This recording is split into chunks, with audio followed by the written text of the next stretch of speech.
Monsieur Holmes, qui peut prouver que l'Oliver avait vraiment une tache de vin?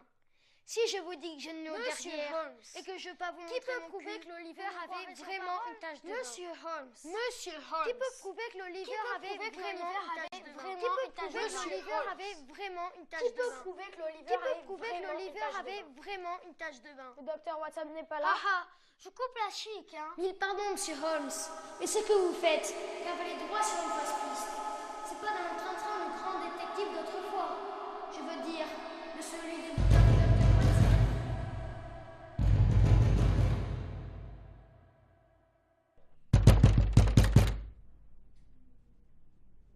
Monsieur Holmes! Monsieur Holmes!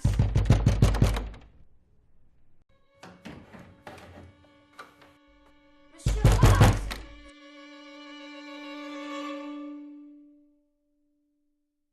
Monsieur Holmes! Après avoir décarré de chez vous, j'ai combiné une flanque à Finsbury Square, monsieur Holmes. Pour moi, l'affaire est classée, Wiggins. Écoutez-moi donc, ventre bleu. Je vous écoute. Il faut que je vous le tortille. Moi, ce qui m'a alerté, c'est le fait que l'Oliver n'a pas pu faire un mal sans être vu. J'ai creusé et me suis dit ça. Si donc l'oiseau n'a pas pu quitter la cage sans être vu, c'est que l'oiseau ne s'est pas envolé.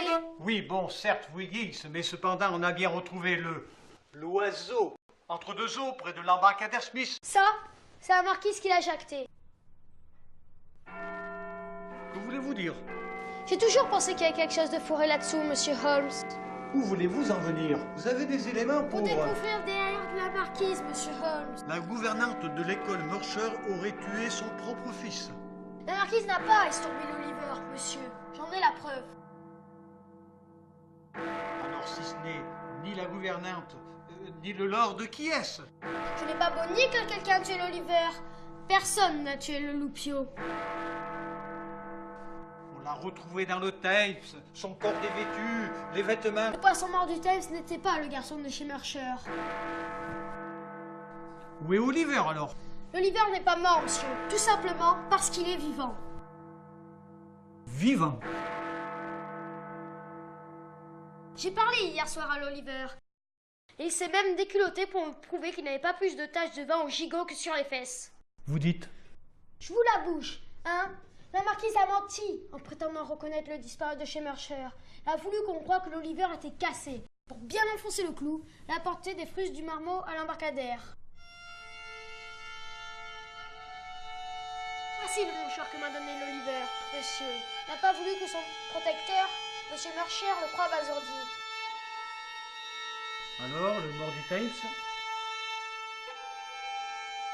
J'ai d'autres choses à vous deviner, mais ça doit rester entre nous. Vous savez que je suis pas une balance. Nous ne trahissons pas nos informateurs, Wiggins. Madame Hudson, montez-nous donc un thé bien chaud et des œufs frits au bacon. Vous disiez que vous étiez embusqué à Finsbury Square. Je m'étais dit que, puisque l'Oliver n'a pas pu quitter la cage sans être vu, c'est qu'il s'y trouvait encore. Pour moi, le petit basourdi n'était pas l'Oliver.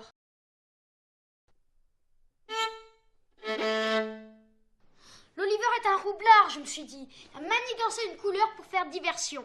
En disparaissant une première fois, disparition qui n'en était pas une, le marmot a lancé la police sur de fausses pistes, a déclenché le contrôle de la compagnie maritime, où, pour sûr, on n'allait pas le trouver. Je peux? Il a donc fait le mort en attendant pour déclarer pour de vrai de l'école. L'affaire du macabre de chez Smith. Car il était à la page des événements par Peter. Peter, son petit camarade de chambrée, qui serait son complice. Ne me coupez pas, monsieur Holmes. Je me suis alors dit, l'Oliver est planqué quelque part dans l'école et quittera le navire quand les marins seront plus sur le pont. Je me suis dit, qu'est-ce que j'aurais fait à sa place si j'avais voulu décarrer en douce? Tout simple. J'aurais moisi le temps que la charrette d'un livreur entre dans la cour pour m'y cacher. D'où une planque à Finsbury Square. Effectivement, monsieur Holmes. Petit Jacques et le Minois quand c'était leur quart. Ils sortiflaient dans l'école une charrette de charbonnier hier après-midi sur la plombe de 5 heures. Après le déchargement, il y avait une bosse sous les sacs. Le Minois s'est accroché à la roulante puis s'en est décollé peu avant qu'il entre dans un entrepôt de charbon. Là, un gamin a déboulé de dessous une montagne de sacs vides, puis s'en est tiré en cavalant jusqu'à Pepys Park. Le minot l'a filé un moment, puis est venu à Baker Street et m'a fait le rapport. Mes compliments. C'est vous qui m'avez affranchi, monsieur Holmes. Je filai donc avec toute la bande fouiner sur le quai du côté de Pepys Park. L'oiseau s'était décanillé. L'interrogeait foule de galapia. Un homme habillé comme un rupin, puisqu'Oliver n'est pas parti le cul au vent. Les frusques et la binette empoussiérées de charbon. Cela se repère chez les gamins du caniveau. Le mouchoir atteste d'un passage sous un amas de sacs ayant contenu de la houille. Nous le dénichons dans un hangar des docks, en train de goulotter une bouteille de scotch avec une poignée de moussaillons en attente d'embarquement. On s'est payé 2 fiacres jusqu'au terrier du Loupio. Cela vous fera des frais de transport, monsieur Holmes. Comment vous a-t-il accueilli? D'abord assez froid, puis il s'est vite tiédi. Je lui ai dégorgé tout ce que je savais sur l'enquête. Et que j'étais votre lieutenant. Même que la coterie a gourmandement écouté mon roman.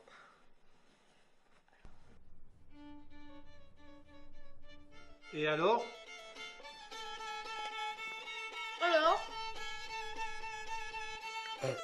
Alors, on a tous eu le droit de se rincer le pigeonnier en vidant le flacon d'entrée avec le kidnappé et le petit baron.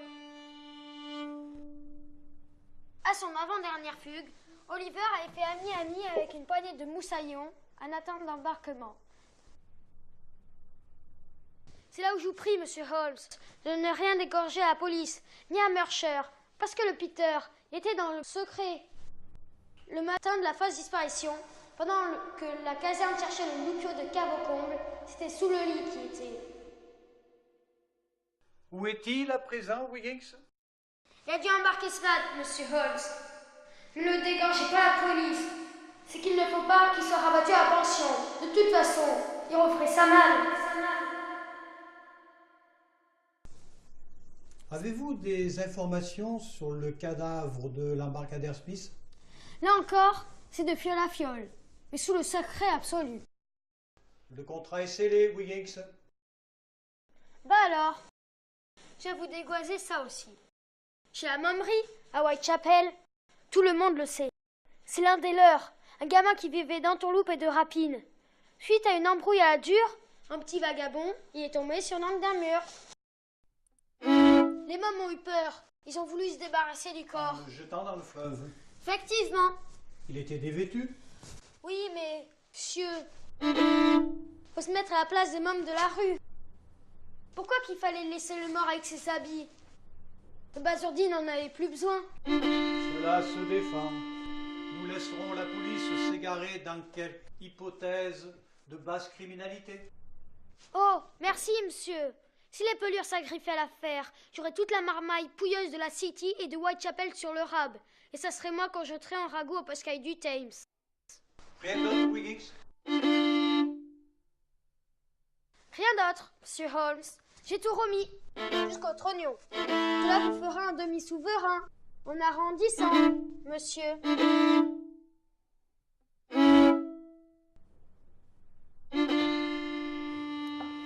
Merci, monsieur Holmes. Votre marquise. Qui devait faire chanter Lord Morgan? En le menaçant de tout dégoiser, a mis sa pomme sur le cadavre et l'a étalé comme si c'était le corps du basourdi. Elle se servait de la tache de vin qu'elle avait relouquée sur le refroidi déposé à la morgue. Par cette arnaque, elle espérait continuer de traire là-bas jusqu'au sang. Puisqu'un assassinat de marmot mouillé le lent.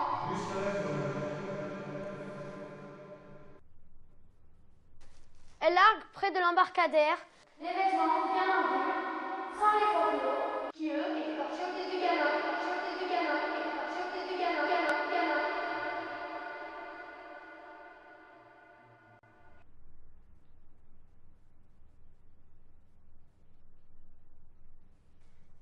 et invite Lord Morgan à se transporter à l'embarcadère de Smith. Pour qu'il y laisse les traces de sa calèche. Rendons-nous Yard pour innocenter Lord Morgan. Et confondre la marquise.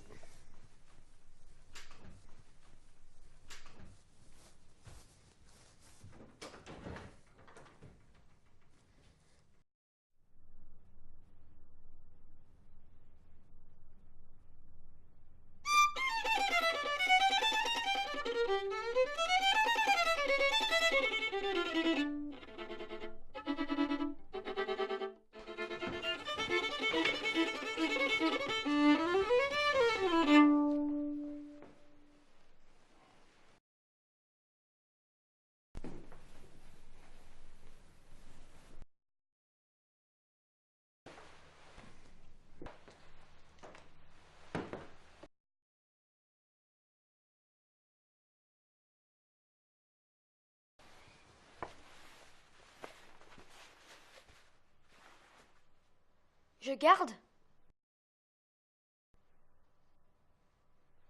Et ça, je peux?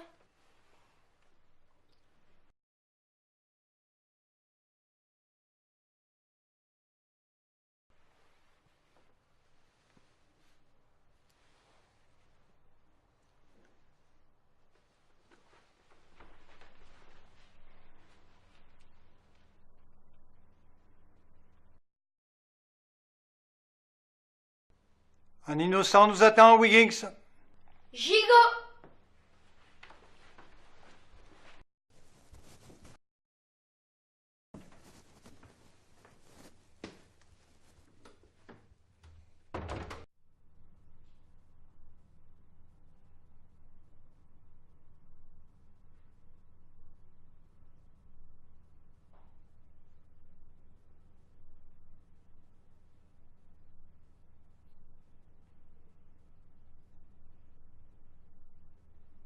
Je me suis lamentablement trompé, Dr. Watson.